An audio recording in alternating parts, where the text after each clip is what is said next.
On October 31st, 1917, 10 people showed up for work at Arlington Meadows Mortuary. Not one of them was ever seen again. To this day, not one clue has ever been uncovered as to the whereabouts of those 10 people, or about what happened on that fateful night. Welcome to Part 2 as Sullivan Scarefest returns to Arlington Meadows. As we began to dig deeper, we discovered that virtually no evidence exists of the night of October 31st, 1917. The only official mention of the events was a small article in the paper the following day. No follow-up story was ever released. The only other time this incident was referenced even indirectly was 1 year later when the land was sold off and the case was closed. As we will soon find out, Arlington Meadows has long been a town of secrets.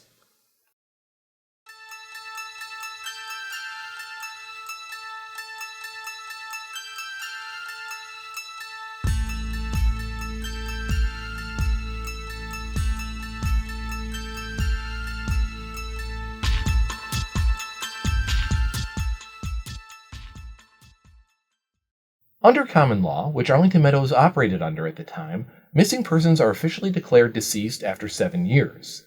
Although it isn't unheard of for a judge to issue an exception sooner than 7 years, it is usually done in cases such as a natural disaster or a plane crash, where although a body may never be found, there was a high degree of probability that that event caused the person's death.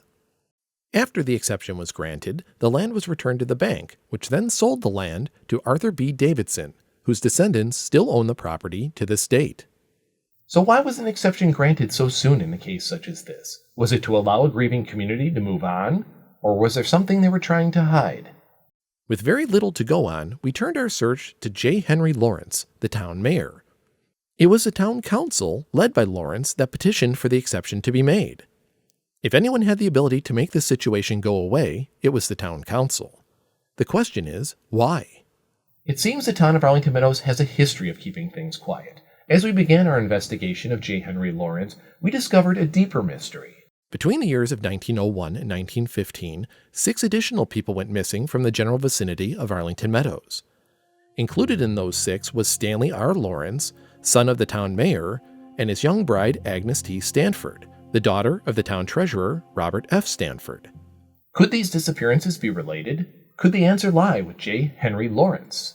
In Part 3, our story takes a strange twist as we receive an email that claims to have knowledge of the night of October 31st, 1917.